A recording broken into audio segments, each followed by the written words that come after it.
A few weeks ago, I remembered something very significant that took place last year around summertime. And I was able to remember this with the help of a Christian friend, actually, who helped me gain the memory back and also the meaning behind this event. You see, last year around summertime, I was going through one of the worst times of my persecution. I was sitting somewhere where I normally would go to, and I was trying to regain strength from the Lord so that I could go back home later and walk in my spirit, being recharged with the Lord so that I could outlast what was going on at home.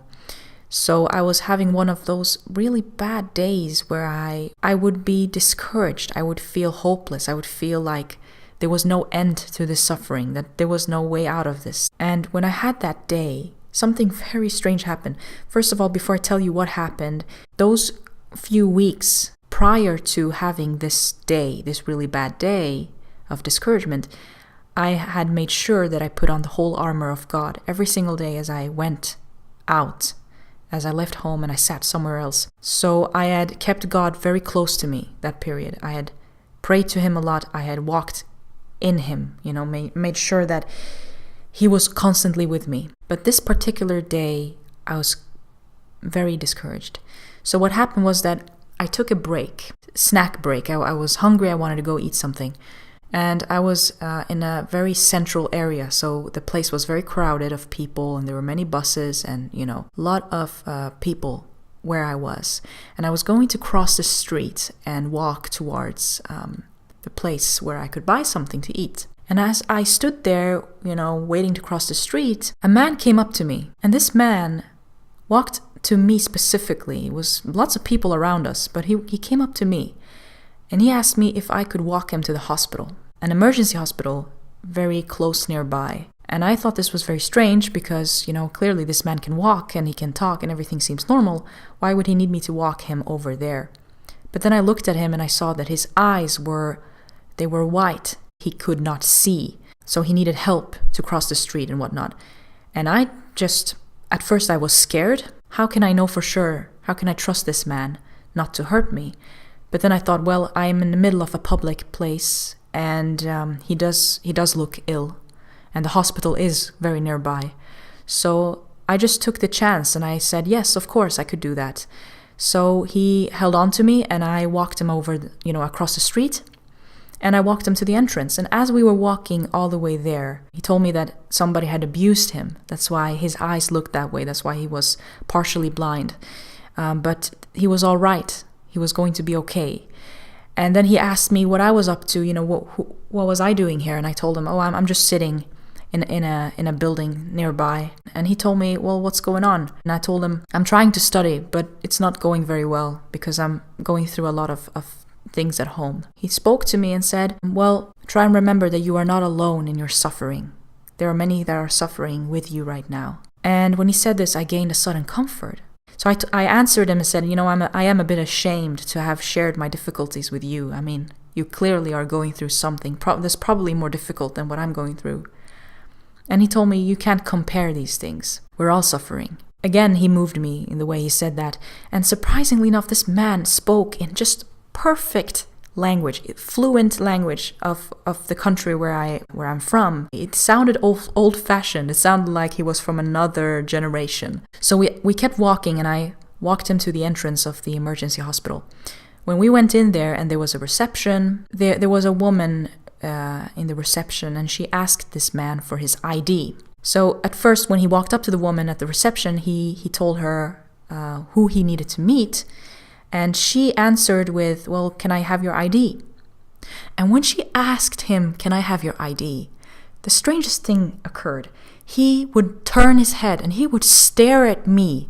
He would stare deep into my eyes.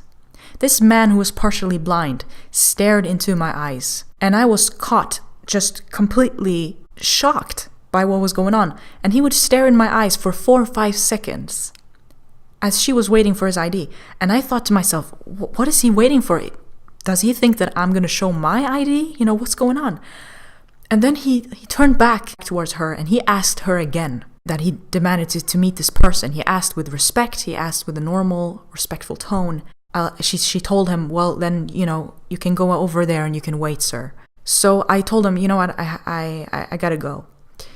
And he stopped me and he put his hand on my shoulder and he stared deep into my eyes and he said, you know what, Nina, I just have to say thank you very, very much that you walked with me all the way here. You took your time to walk with me to the hospital. Not everybody would do that. And I felt deeply moved and I said, well, of course, I happen to have time today, so I'm glad I could help. I'm glad I could be of use. And then as I said goodbye to him, I walked out, and right before I left the building, he stopped me. He called my name and he stopped me and he said, Nina. And then I turned around and he looked at me and he said, never ever lose hope. Never be discouraged. Remember to keep the hope up.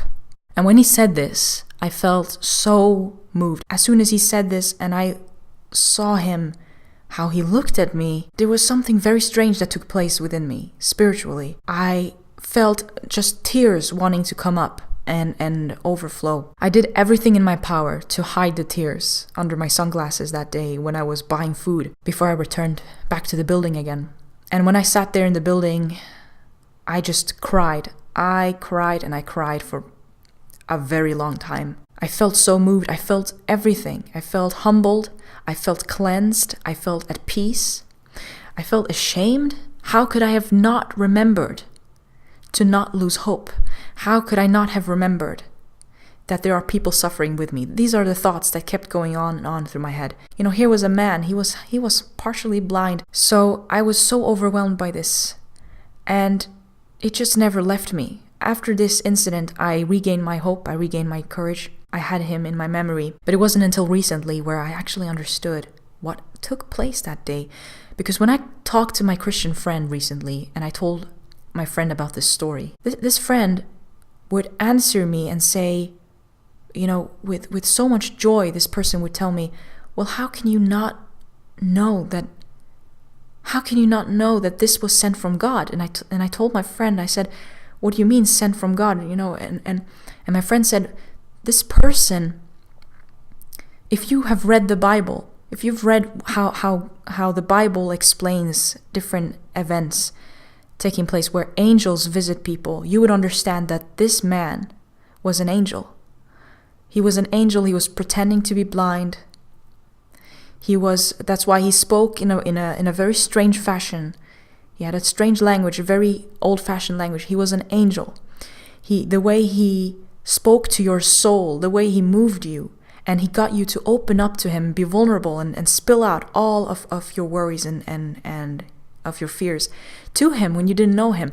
The way that he would move you and that he would tell you exactly what you needed to hear about, that you needed to remember to not lose hope and not be discouraged. It was an angel. God sent this man to you when you needed words of encouragement. This person did not show an ID because he did not have an ID.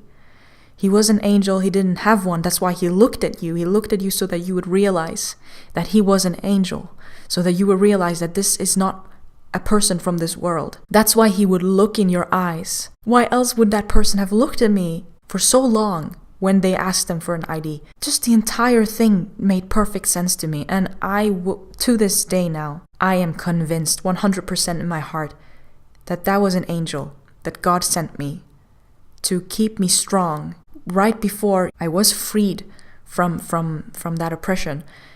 So it was at the very high point of the difficulty, when I was so close to him and when I needed strength and I believed in him and I needed to remain strong, and he gave me exactly what I needed. Never be afraid, never be discouraged, never be dismayed, never lose hope.